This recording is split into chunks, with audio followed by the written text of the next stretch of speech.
प्रधानमंत्री नरेंद्र मोदी आज फ्रांस और संयुक्त अरब अमीरात की 3 दिन की यात्रा पर हुए रवाना। प्रधानमंत्री ने कहा, इस दौरे से भारत और फ्रांस के बीच रणनीतिक साझेदारी को मिलेगी नई रफ्तार। राष्ट्रपति द्रौपदी मुर्मू आज से 15 जुलाई तक रहेंगी मध्य प्रदेश और राजस्थान की यात्रा पर। राष्ट्रपति कल जयपुर में विधानसभा के सदस्यों को करेंगी संबोधित।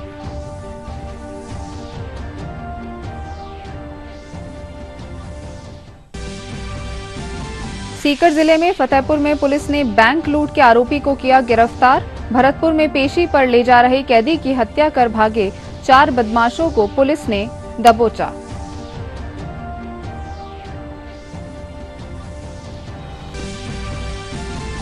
चंद्रयान 3 की आज से उल्टी गिनती हो रही है शुरू। कल दोपहर 2:35 पर श्रीहरिकोटा के सतीश धवन अंतरिक्ष केंद्र से इसे किया जाएगा लॉन्च।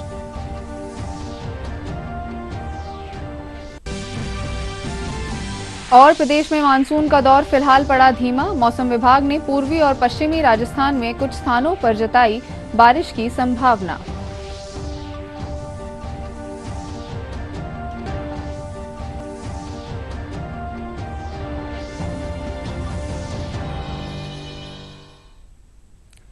नमस्कार, दूरदर्शन समाचारों में आप सभी का स्वागत है। आपके साथ मैं हूं ईशा सिंह। आइए देखते हैं खबरें विस्तार से। प्रधानमंत्री नरेंद्र मोदी आज सुबह फ्रांस और संयुक्त अरब अमीरात की यात्रा पर रवाना हो गए हैं। प्रधानमंत्री अपने दौरे के पहले चरण में फ्रांस के राष्ट्रपति इमैनुअल मैक्रों के निमंत्रण पर दोपहर को पेरिस पहुंचेंगे। वे कल बेस्टिल डे परेड के मुख्य अतिथि होंगे। भारत की तीनों सेनाओं की एक टुकड़ी भी इस परेड में हिस्सा लेगी।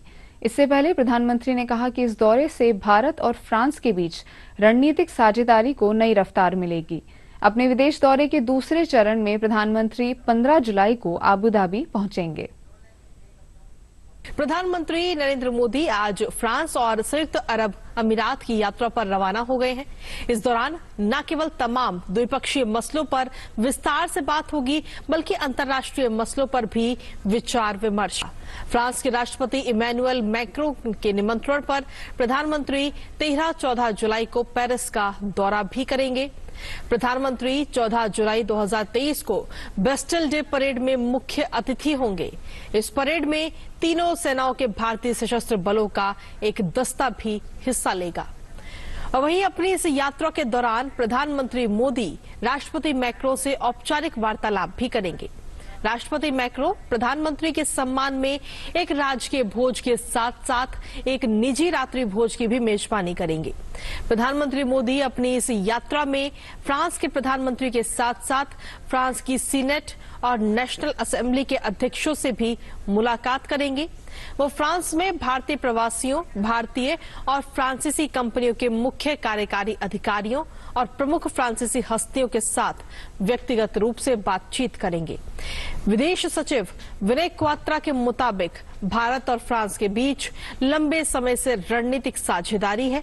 इस साल भारत फ्रांस साझेदारी की 25वीं वर्षगांठ है। इस रणनीतिक साझेदारी के कई स्तंभ हैं, जिनमें सुरक्षा, अंतरिक्ष, असैन्य परमाणु क्षेत्र से जुड़ाव, प्रौद्योगिकी साझेदारी, साइबर सुरक्षा, जलवायु परिवर्तन, अंतर्राष्ट्रीय सौर गठबंधन और कई अन्य मुद्दे इसमें शामिल हैं। इस साल भारत फ्रांस रणनीतिक साझेदारी की 25वीं वर्षगांठ भी है और प्रधानमंत्री की ये यात्रा रणनीतिक, सांस्कृतिक, वैज्ञानिक, शैक्षणिक और आर्थिक सहयोग जैसे तमाम क्षेत्रों में भविष्य के लिए साझेदारी की रूपरेखा तैयार करने का अवसर प्रदान करेगी। राष्ट्रपति द्रौपदी मुर्मू आज से 15 जुलाई तक मध्य प्रदेश और राजस्थान की यात्रा पर रहेंगी।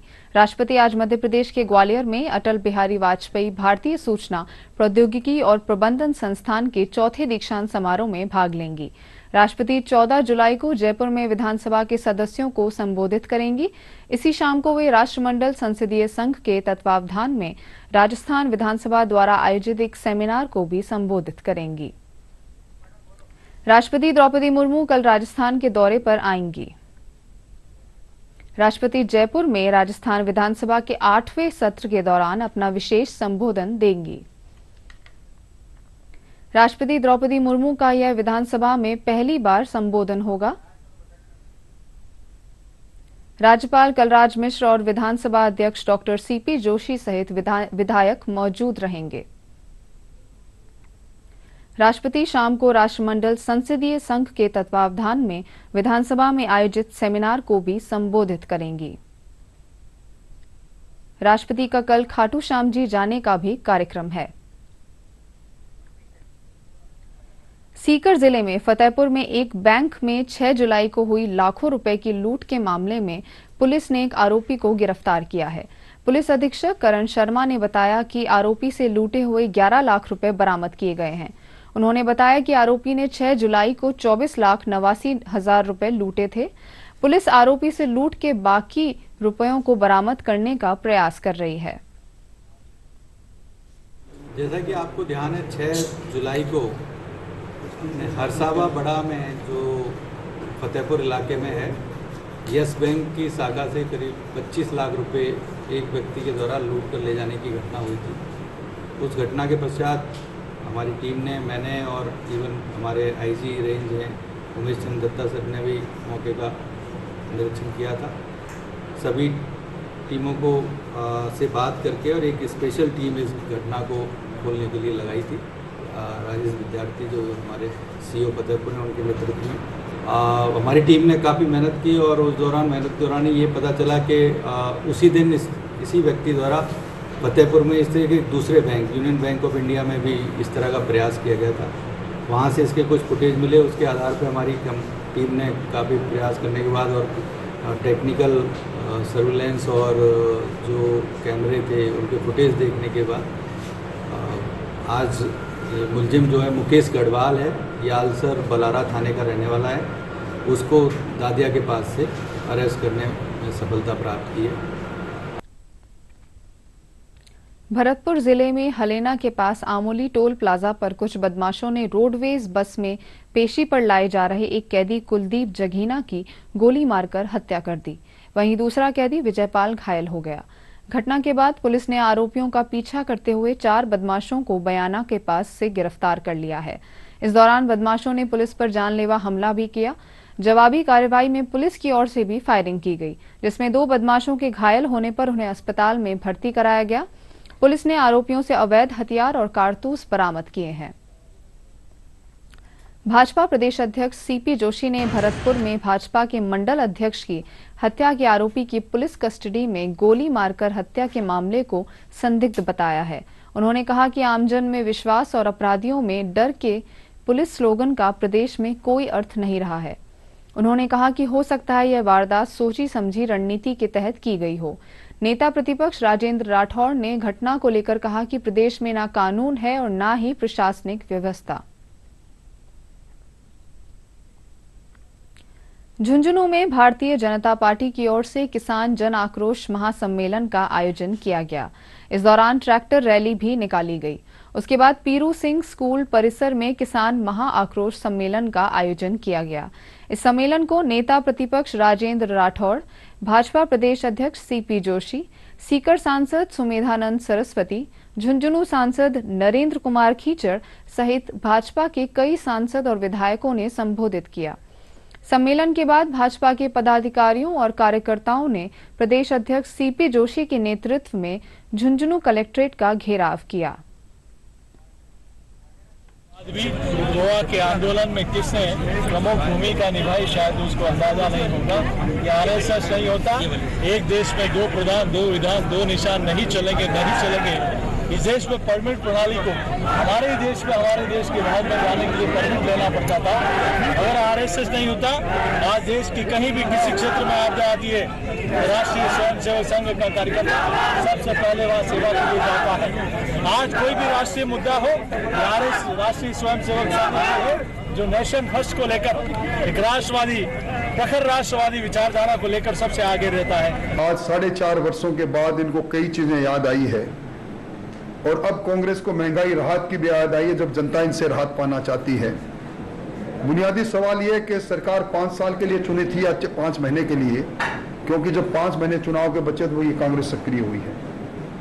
और अब जिस प्रकार के हालात बिगड़े हैं, इतने कमजोर मुख्यमंत्री मैंने नहीं देखे। यहाँ झुंझुनू में आते हैं गुडाजी के बच्चे के जन्मदिवस पर और कहते हैं ये नहीं होते तो मेरी सरकार नहीं होती। उसके बाद भी हिम्मत नहीं मुख्यमंत्री जी के अपने मंत्री पर कोई कार्रवाई करें। भारतीय जनता पार्टी युवा मोर्चा के प्रदेश अध्यक्ष अंकित चेची ने कहा है कि केंद्र सरकार की योजनाओं का युवा मोर्चा प्रदेश में घर घर जाकर प्रचार प्रसार करेगा। उन्होंने भाजपा प्रदेश मुख्यालय पर पदभार ग्रहण करते हुए भाजपा के उच्च अधिकारियों का आभार व्यक्त किया। इस मौके पर युवा मोर्चा के प्रदेश अध्यक्ष ने राज्य सरकार पर हमला बोलते हुए कहा है कि कांग्रेस ने युवाओं के भविष्य के साथ खिलवाड़ किया है। प्रदेश का युवा पेपर लीक की घटनाओं से निराश है और राज्य सरकार के प्रति युवाओं में रोष है। इसी को लेकर युवा मोर्चा राज्य सरकार के खिलाफ 18 जुलाई को जयपुर में आरपीएससी कार्यालय का घेराव करेगा।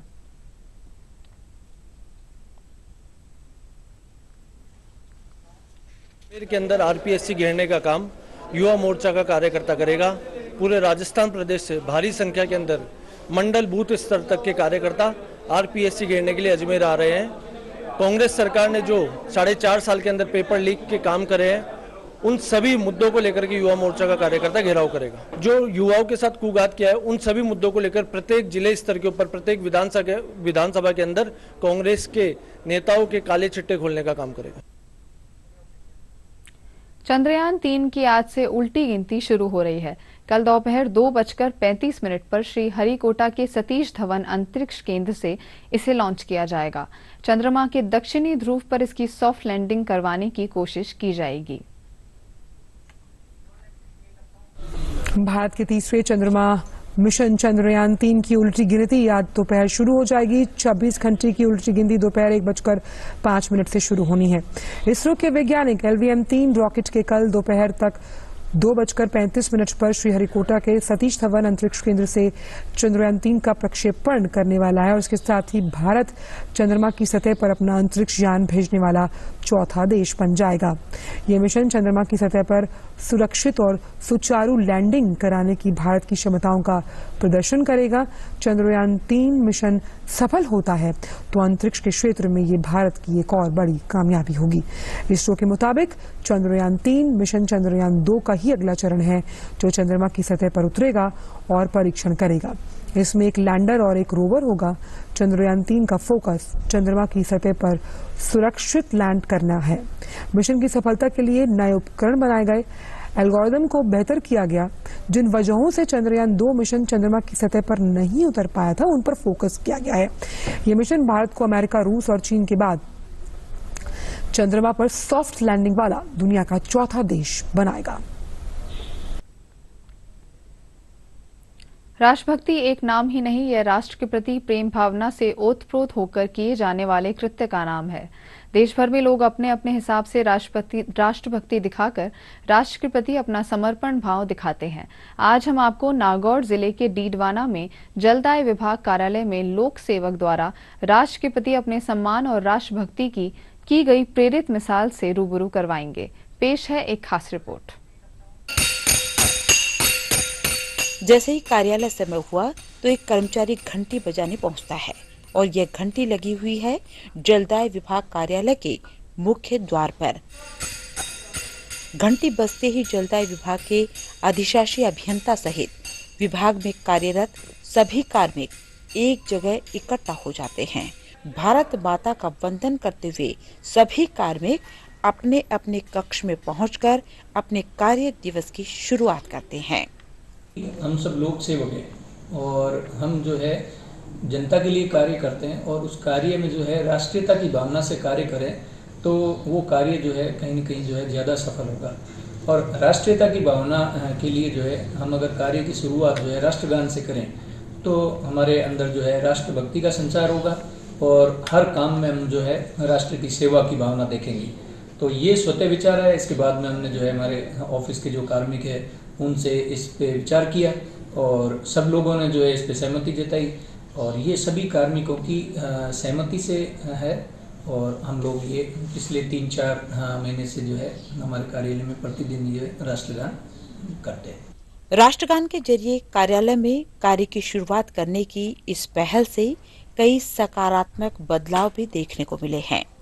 अधिशासी अभियंता JK चारण ने बताया कि पिछले 3 महीने में जब से हमने कार्यालय में राष्ट्रगान की शुरुआत की है तब से कई बदलाव देखने को मिले हैं। बहुत बदलाव आया है। एक तो हम सभी कार्मिक जो है कार्य दिवस की शुरुआत के समय जो है हम मिलते हैं, तो एक तो वो मिलना ही अपने आप में जो एक टीम भावना का संचार करता है, और टीम भावना जो है कर्मचारियों में मोटिवेशन पैदा करती है, और मोटिवेशन जो है आपकी वर्क परफॉर्मेंस है, कार्य की दक्षता है, गुणवत्ता है, उसमें सुधार करती है। और दूसरा, राष्ट्रगान करने के बाद में सभी कार्मिकों में जो है एक नई ऊर्जा का संचार होता है, और अब तो ये हो गया कि सभी कार्मिक आते ही जो है राष्ट्रगान के प्रति बड़े उत्सुक होकर उस क्षण का इंतजार करते हैं। तो सबको अच्छा लग रहा है और सभी कार्मिकों में जो है टीम भावना का जो है संचार हुआ है। कहीं न कहीं देशभक्ति के साथ साथ में कार्य में अच्छा वातावरण कार्यालय में देखने को मिल रहा है। अधिशासी अभियंता जेके चारण की इस पहल की तारीफ न सिर्फ क्षेत्र में बल्कि सरकारी विभागों के अधिकारी भी कर रहे हैं। डीडवाना के अतिरिक्त जिला कलेक्टर शिवराम वर्मा ने भी राष्ट्रीयता जागृत करने वाली इस पहल की तारीफ की और इसे अनुकरणीय बताया। उन्होंने जो कार्य किया अच्छा किया है, ये राष्ट्रभक्ति का मामला है। सभी लोगों को इस तरह से करना चाहिए। अपना जो कार्यालय समय है 9:30 बजे का, उससे पहले सारे कर्मचारी आएँ, राष्ट्रगान करें, देशभक्ति की भावना जागृत होगी। साथ साथ में देश के प्रति उनकी जो आस्था है, आम जनता के प्रति आस्था है, वो भी थोड़ी ठीक रहेगा। ज्यादातर देखने में आता है कि विद्यालयों में शुरुआत राष्ट्रगान से होती है, लेकिन डीडवाना के जलदाय विभाग का अधीक्षण अभियंता कार्यालय शायद ऐसा पहला कार्यालय है जहां राष्ट्रगान के जरिए कार्य की शुरुआत की जा रही है। नागौर से शबीक अहमद उस्मानी की रिपोर्ट, डीडी न्यूज जयपुर। और अब वक्त हो चला है एक अंतराल का, लौटेंगे खबरों के साथ।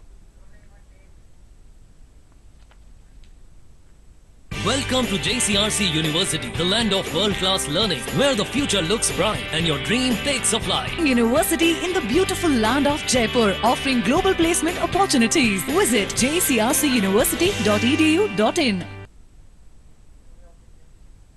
बुलेटिन में एक बार फिर आप सभी का स्वागत है। आइए बढ़ते हैं अगली खबर की ओर। चित्तौड़गढ़ में भ्रष्टाचार निरोधक ब्यूरो की टीम ने कल पीडब्ल्यूडी के एक्सीएन को 4 लाख रुपए की रिश्वत लेते रंगे हाथ गिरफ्तार किया है।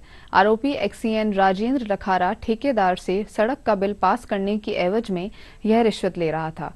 ठेकेदार पूर्व में आरोपी को 1.5 लाख रुपए दे चुका था। परिवादी की शिकायत पर एसीबी ने कार्रवाई करते हुए आरोपी को रिश्वत लेते गिरफ्तार कर लिया है।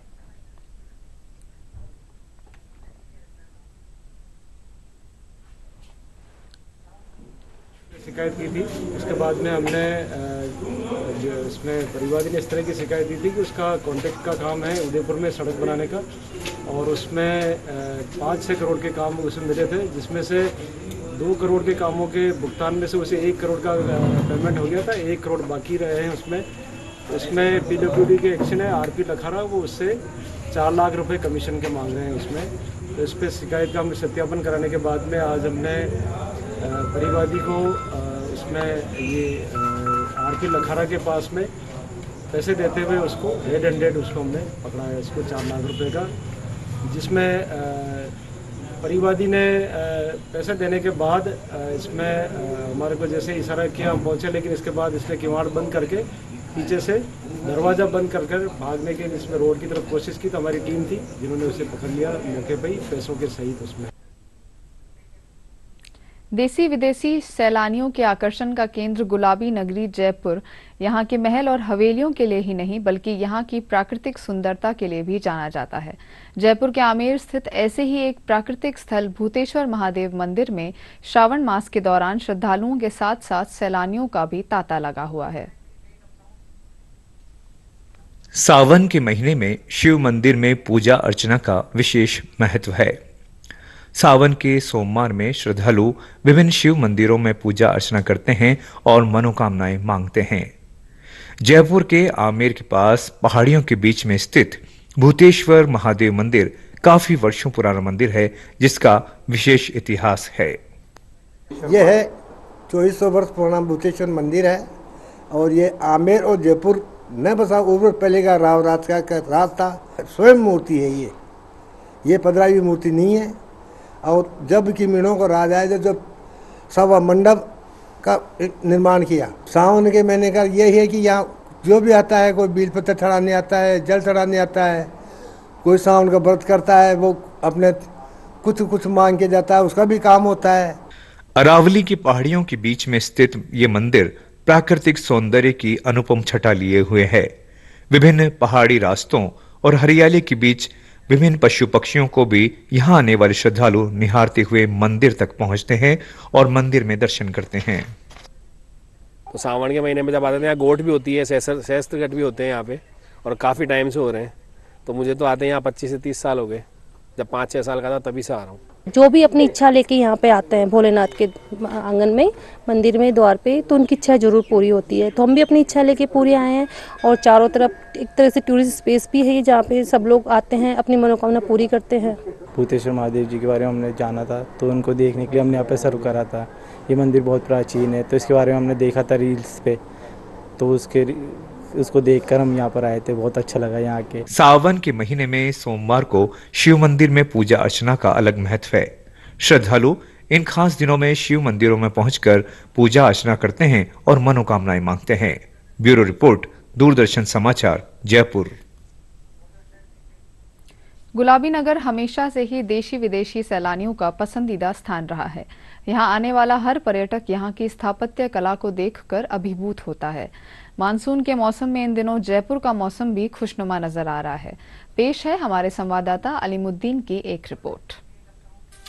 गुलाबी नगर जयपुर अपनी स्थापत्य कला और किले महलों के लिए विश्व में अपनी अलग पहचान रखता है। अरावली पर्वत श्रृंखला से सटे जयपुर शहर का प्राकृतिक और मनोरम दृश्य मानसून के दिनों में और भी आकर्षक हो जाता है। मानसून के दिनों में अरावली की पहाड़ियां पेड़ पौधों की हरी चादर सी ओढ़ लेती हैं, जो जयपुर आने वाले पर्यटकों को यह दृश्य बेहद रोमांचित करता है। जयपुर जनरली ऐसा देखा जाता है कि फोर्ट्स हैं, किले हैं और हिस्ट्री है, और या फिर उसका बाजार, उसकी शॉपिंग ऐसे कंसिडर किया जाता है। पर अब हम जब यहाँ से ट्रैवल कर रहे थे, सारी ग्रीनरी देखते हुए आ रहे हैं, मॉनसून हुआ है, तक ग्रीन हो रहा था, तो जयपुर का ये वाला जो इस तरफ का जो पर्सपेक्टिव है, जो इस तरफ का जो नज़रिया है, वो देखा नहीं जाता है। तो एक अलग तरह से जयपुर देखा जाएगा। जयपुर शहर में आमेर का महल शोभायमान है। महल के पास बारिश के दिनों में यहाँ स्थित मावठे में पानी का भराव रहता है। वहीं दूर से इस महल को निहारने में इसकी खूबसूरती खास आकर्षण रखती है। देशी विदेशी सैलानी इस अद्भुत नजारे को अपनी यादों में सहेजकर यहाँ से ले जाते हैं। जयपुर का forest are beautiful, like monsoon के बाद इट्स लाइक वेरी ग्रीन, तो मेरे को विजिट करना था। एंड लाइक द एनिमल्स यहाँ पर हम यूएस में नहीं देखते बहुत, सो इट्स लाइक डिफरेंट हमारे लिए, like wildlife में देखना है। I love Jaipur because my family lives here, and I like to see the forts and the bazaars.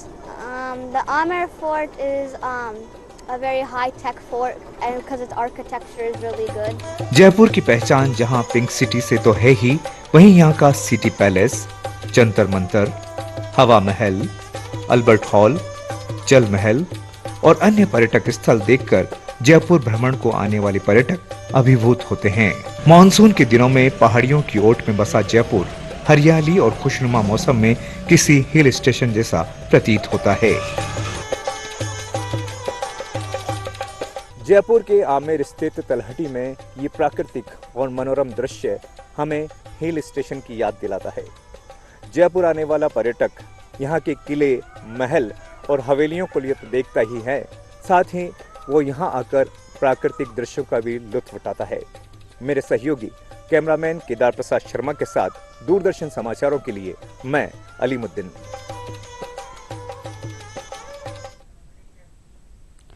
Ghaggar नदी के जल अधिग्रहण क्षेत्र हिमाचल, हरियाणा और पंजाब में अत्यधिक बारिश होने के कारण राज्य की एकमात्र इस बरसाती नदी में जल स्तर बढ़ने लगा है। इससे यहाँ के लोगों की चिंता भी बढ़ने लगी है। घग्गर नदी में पानी की अत्यधिक आवक होने से बाढ़ का खतरा हो सकता है। इसे देखते हुए जिला प्रशासन अलर्ट मोड पर आ गया है। यहां एनडीआरएफ और एसडीआरएफ की 4 टीमें तैनात की गई हैं। जिला कलेक्टर और पुलिस अधीक्षक ने सामाजिक संगठनों और किसानों के साथ बैठक की है। हमने सिविल सोसाइटी के सारे लोगों को बुलाया था और जो बाढ़ आने की संभावना है हमारे ज़िले में, उसको देखते हुए ये बैठक का आयोजन किया गया था। और आज सुबह से प्रशासन जो है वो फील्ड में है। कितना पानी आएगा, वो कहाँ से उसकी निकासी हम करेंगे, जो डाइवर्जन रहेगी पानी की, उसके ऊपर हमने विचार किया और पूरी फील्ड विजिट की। अगर किसी को अपने स्थान से दूसरे स्थान पर शिफ्ट करने की आवश्यकता होगी तो उसके लिए भी हम तत्पर हैं और हम उसकी पूरी प्लानिंग कर रहे हैं। मेडिकल टीम्स की भी हमने उनको गठित कर दिया है और जहाँ जहाँ आवश्यकता होगी उसके अनुसार डॉक्टर्स की हमने अपॉइंटमेंट कर दी है। वो जो है जब पानी का बहाव क्षेत्र आए तो उनको कोई दिक्कत नहीं हो। जो आपके इलेक्ट्रिक अप्लायंसेज हैं जैसे फ़ोन वगैरह है, उसको पूरे अच्छे तरीके से चार्ज करके रखें ताकि अगर कोई पोल्स अगर गिरते हैं या बिजली अगर कटती है तो उस टाइम पे आप संपर्क कर सकें। और आखिर में कोई आपकी जो वैल्यूएबल आइटम्स हैं या कुछ आपकी महंगी वस्तुएं हैं जो आपके घर पर हैं, उसको आप सुरक्षित रखें। देखिए, हनुमानगढ़ में अभी जो बाढ़ आने की जो आशंका है, क्योंकि ऊपर बारिश काफ़ी हुई है और O2 हेड में बुलाचिका में जो लगातार पानी की आवक बढ़ रही है, उसको देखते हुए घग्गर नदी में पानी की आवक लगातार बढ़ रही है। और जो घग्गर बेल्ट के आसपास के इलाके हैं, स्पेशली टिब्बी, तलवाड़ा और आपका पीलीबंगा है, इन क्षेत्रों के लोगों से मेरी विशेषकर अपील है, और हनुमानगढ़ टाउन और जंक्शन में जो लोग हैं उनसे अपील है कि जो लो लाइंग एरियाज में लोग रह रहे हैं, वो बुजुर्ग और जो आपके पशु हैं, जो आपकी प्रॉपर्टी के आइटम्स हैं, वो आप अपने रिश्तेदारों के यहाँ शिफ्ट कर दें। और अगर आपके कोई रिलेटिव अगर रहते हैं ऊंचे स्थान पे, वहाँ पर आप शिफ्ट हो जाएं जब तक कि ये पानी का जो खतरा है वो टलता नहीं है। घग्गर के अंदर जो पानी की स्थिति है, उसमें हरियाणा पोर्शन में अत्यधिक बरसात होने से पानी की आवक पिछले सालों की तुलना में इस बार ज़्यादा आने की संभावना है। हम हरियाणा के जो अधिकारी हैं सबके टच में हैं। जिला कलेक्टर महोदय ने भी हरियाणा के कलेक्टर साहब से बात की और परिस्थितियाँ जो भी हैं हम उनके अनुसार जो है पूर्ण तैयारी हम कर रहे हैं। जो भी हमारे तटबंध कमज़ोर हैं उनको मजबूत करने की कार्रवाई हमारे यहाँ विभाग द्वारा की जा रही है। इस वक्त हम घग्गर नदी तटबंध क्षेत्र पे है और आप ठीक मेरे पीछे देख रहे हैं कि ये हमारा हनुमानगढ़ जिला है। और जिस तरीके से घग्गर नदी के अंदर पानी की आवक बढ़ती जा रही है, प्रशासन पूरी तरीके से मुस्तैद नजर आ रहा है। वहीं प्रशासन का कहना है कि लगातार अगर यही पानी की आवक अगर बढ़ती रही तो बाढ़ के हालात भी पैदा हो सकते हैं। वहीं धान का कटोरा कहा जाने वाला हमारा हनुमानगढ़ जिले में या घग्गर नदी के अंदर पानी आने से धान जो उत्पादक किसान हैं उनने भी राहत महसूस हुई है, क्योंकि अब धान रुपाई का उपयुक्त समय है और किसान अपनी धान की रुपाई भी कर रहे हैं। वहीं प्रशासन ने सभी से अपील की है कि एहतियात के तौर पे जो निचले क्षेत्र में जो बस रहे हैं वो सुरक्षित स्थानों पे जाएं। Hetram Indaliya, DD news, Hanumangarh. बीसलपुर बांध में इस बार प्री मानसून और अब मानसून की अच्छी बारिश से कैचमेंट एरिया से पानी की आवक हो रही है। अधीक्षण अभियंता जगदीश प्रसाद ने बताया कि 313.45 मीटर पानी का लेवल आ चुका है, जिसमें 60% पानी डैम में आ चुका है। प्रदेश में मानसून का दौर फिलहाल धीमा पड़ गया है। हालांकि कुछ जिलों में अभी भी हल्की से मध्यम दर्जे की बारिश हो रही है। कल रात राजधानी जयपुर में भी कई इलाकों में बारिश हुई है। मौसम विभाग के अनुसार आज पूर्वी राजस्थान के जयपुर, अजमेर, कोटा, भरतपुर, उदयपुर संभाग में कुछ स्थानों पर, जबकि पश्चिमी राजस्थान के बीकानेर और जोधपुर संभाग में कहीं कहीं बारिश होने की संभावना है। और अब आइए देखते हैं मुख्य समाचार एक बार फिर। प्रधानमंत्री नरेंद्र मोदी आज फ्रांस और संयुक्त अरब अमीरात की 3 दिन की यात्रा पर हुए रवाना। प्रधानमंत्री ने कहा, इस दौरे से भारत और फ्रांस के बीच रणनीतिक साझेदारी को मिलेगी नई रफ्तार। राष्ट्रपति द्रौपदी मुर्मू आज से 15 जुलाई तक रहेंगी मध्य प्रदेश और राजस्थान की यात्रा पर। राष्ट्रपति कल जयपुर में विधानसभा के सदस्यों को करेंगी संबोधित।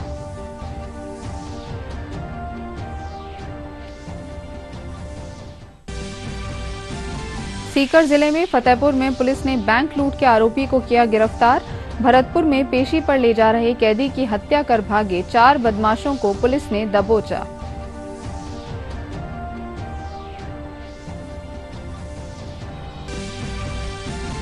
चंद्रयान 3 की आज से उल्टी गिनती हो रही है शुरू। कल दोपहर 2:35 पर श्री हरिकोटा के सतीश धवन अंतरिक्ष केंद्र से इसे किया जाएगा लॉन्च।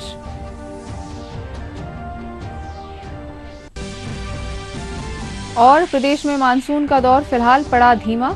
मौसम विभाग ने पूर्वी और पश्चिमी राजस्थान में कुछ स्थानों पर जताई बारिश की संभावना।